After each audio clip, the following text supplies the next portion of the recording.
सुन्थे दिव्य कथा प्रसन्न मनले ज्ञानी मुनि सौनक सोधेको सब भन्दथे खुरुखुरु श्री सुत पौराणिक जुनसुदुम्न अघि इला स्वरूपमा नारी भएकी थिइन् त्यही बेला बुधको समागम भई रानी बनी बस्दथिन् तिनकै भूप पुरुरवा सुत भए विख्यात संसारमा उनकै हो बुध चन्द्र वंश अझ त्यो चल्दैछ लोकादिमा खेल्थे गई वनमा शिकार नृपते सानन्द कोही दिन मारे वन्य पशुहरू थरी थरी डुल्थे खुसी भइकन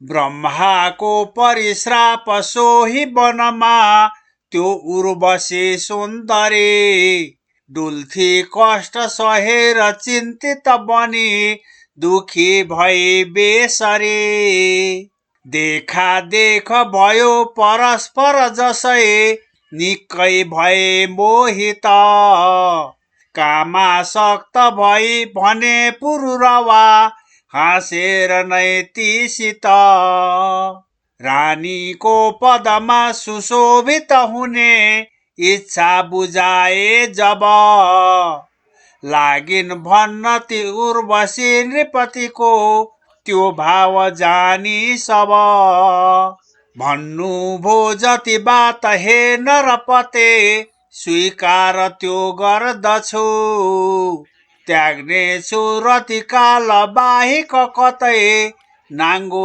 जसै देख्दछु राख्ने छु मसँगै सुरक्षित गरी भेडा दुवै छन् प्रिय मान्नु हुन्छ भने तयार छु सबै मैले बुझे आशय बाचा बन्धन गर्नुहोस् अब छिटो मैले भनेको जति यसमा विघ्न पर्यो कुनै दिन भने त्याग्ने छु हे भूपते इच्छा उर्वशीको बुझेर नृपले स्वीकार गर्दा भए धेरै वर्ष दुवै रहेर सँगमा आनन्द भोग्दै गए सम्झे उर्वशीलाई स्वर्गपुरीमा देवेन्द्रले कोही दिन डाके खिन्न भई सभा बीच बसी गन्धर्व छानिकन शोभाहीन भयो सभा भवन यो श्री शून्य झैं भो यहाँ ल्याओ उर्वशीलाई खोज गरके युक्ति छ अहिले जहाँ एउटी उर्वशीको उपस्थिति बिना भो शून्य झैं स्वर्ग यो गन्धर्वादि हिँडे उसै बखतमा आज्ञा सुने इन्द्रको भेडा उर्वशीका थिए प्रिय दुवै मागे तिनै तीकन नाङ्गो भोग विषे थिए पुरुरवा निर्लिप्त त्यही कारण दौडे त्यही स्थितिमा उठेर सहसा भेडा फिराई लिन चम्काए बिजुली झिलिक्क पथमै गन्धर्वले त्यही क्षण देखिन उर्वशीले प्रकाश बीचमै नाङ्गा थिए भूपते हाम्रो त्यो प्रणभङ्ग भो अब भनी बोल्दी भइन् सद्मते त्यो सारा घटना घट्यो छिन महा थाहै नपाइकन त्यागी उर्वशी स्वर्गमा चली गएन् तोडी सबै बन्धन सम्झी उर्वशीलाई पागल सरे विक्षिप्त राजा भए आफ्नो राज्य र सम्पत्ति महल त्यो एक एक त्यागी दिए हा प्राण प्रिय कतातिर गयो हे उर्वशी सुन्दरी भेट्ने छु तिमीलाई फेरि म कहाँ, कुन यत्नले के गरे। धेरै बेर गरी बिलाप नृपले सन्ताप भोग्दा भए। शान्ति प्राप्त भएन केही मनमा, झन् बेसरी आतिए। थाले गर्न तिनी सबैतिर डुले, एक एक तीर्थाटन।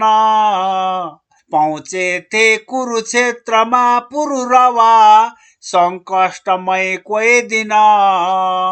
देखे उर्वशीलाई त्यही बखतमा, निकै भए हर्षित। कानालाई मिले सरी नयन भो, भेटेर प्यारीसित। बोले भूपति मी गयौ किन त्यसै, त्यागेर हे उर्वशी। आऊ भोग गरौ प्रसन्न मनले, मानी अघि झै खुसी। यस्तै बात सहर्ष प्रेम रसका, गर्दै गए भूपले। केही गम्भीर भई भनिन् सुमुखीले, सम्झाउँदै स्नेहले। यो संसार अनित्य भोग सुखै, जानेर झुठा भने। गर्नुहुन्छ कुरा वृथा नरपते, के मूर्ख जस्तै बने। धोका मिल्छ गरे पत्यार दुईको, स्त्री आदि औ चोरको। सोही कारण भन्दछु हित कुरा, हो शास्त्रको नीतिको।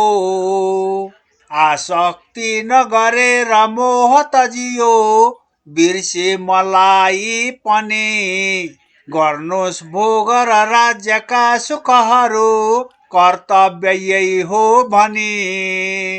जान्छु इन्द्र सभा विषे नरपते, बस्छु गई स्वर्गमा।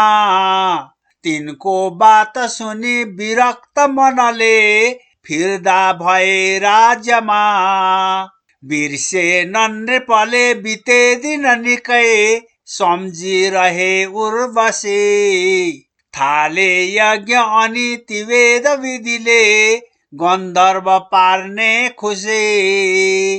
राजाको मखले खुसी हुन गई, आएर गन्धर्वले। साथैमा निज लोकमा लिई गए, तिनलाई आनन्दले। राजा यज्ञ गरी ठुलो जब पुगे, गन्धर्वको लोकमा। पाए भेट्न ती उर्वशी गुणवते, लाए त्यही स्थानमा। पाए भेट्न ती उर्वशी गुणवते, लाए त्यही स्थानमा।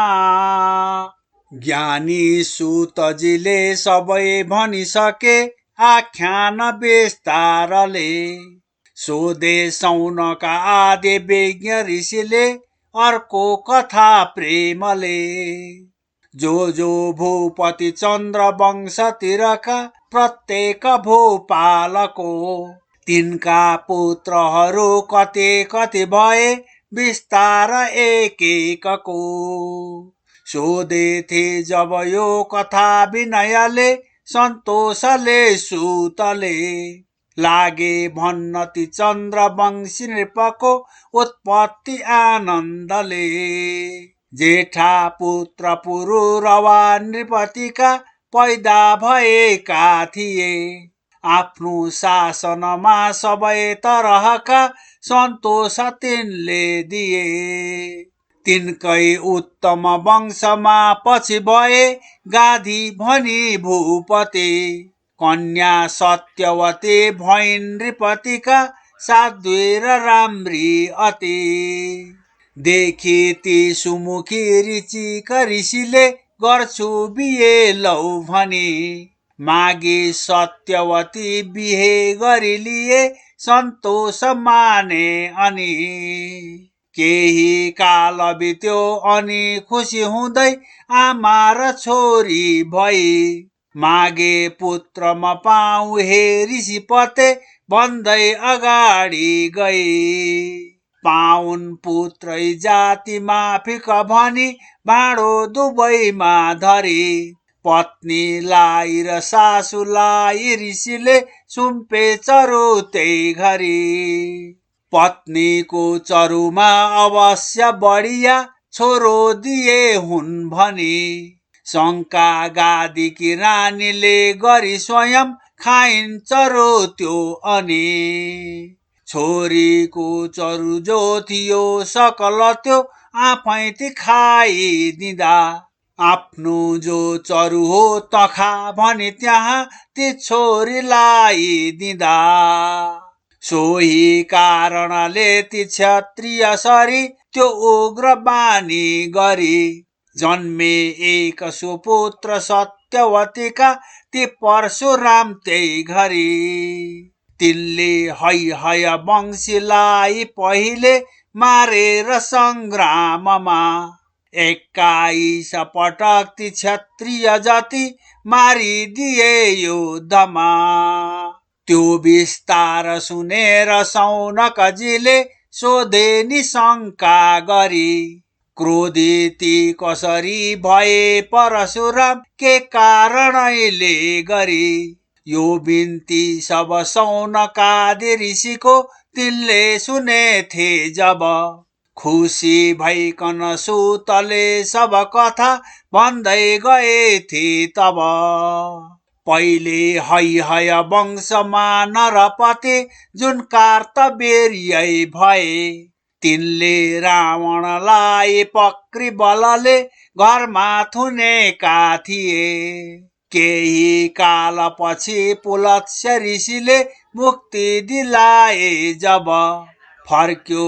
रावण वीर लज्जित भई लङ्कापुरीमा तब आए सैन्य लिएर एक दिन ती ठुलो शिकारी बनी पहुँचेथे जमदग्निको कुटीमा ती पाहुना हुँ भनी ज्ञानी ती जमदग्नि आफ्नो कुटीमा एक्लै बसेका थिए गाईबाट मिलेर वस्तु सबको तृप्ति गराइदिए गाईको सुप्रभाव देखि नृपति आश्चर्य मानिकन मागे गाई मलाई देऊ खुसीले मिथ्या कुरा बोल्दिन त्यो सुन्दा जमदग्निले गौ दिने इच्छा गरेनन् जब तिनले गाई लगे हरेर बलले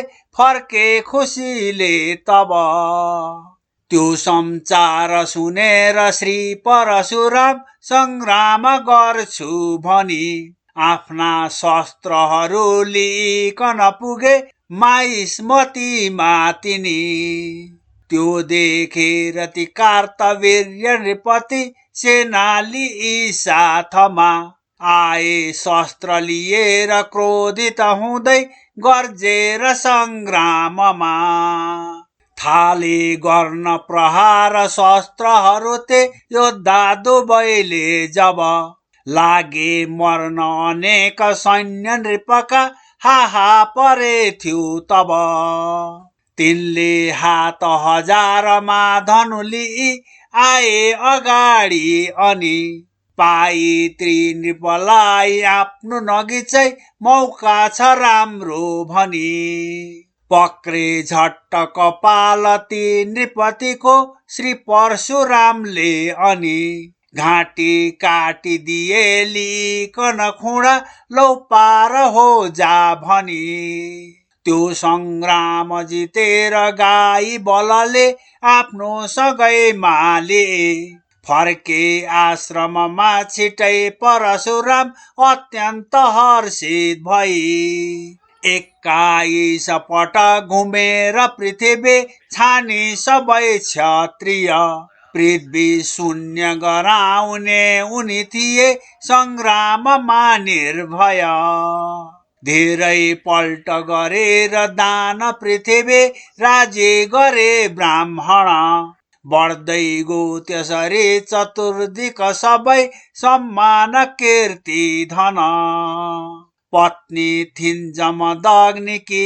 पतिव्रता साध्वी गुणी सुन्दरी गङ्गामा जल ल्याउन कन गइन् पूजार्थ कोही घरी लागिन हेर्न बिहार ठिङ्ग उभिई केही बेर गन्धर्वको सोधेथे पतिले ढिलो किन भयो बाधा कहाँ के पर्यो त्यसको उत्तरमा नबोलिकन ती हेर्दै रहिन् केवल गर्जेथे जमदग्नि घोर तपको देखाई आफ्नो बल आमा काट भने तुरुन्त रिसले आज्ञा दिएथे जब मानेनन् तर तीन भाइ अरूले अन्याय ठानी तब सुम्पेथे जमदग्निले परशुरामलाई खुडा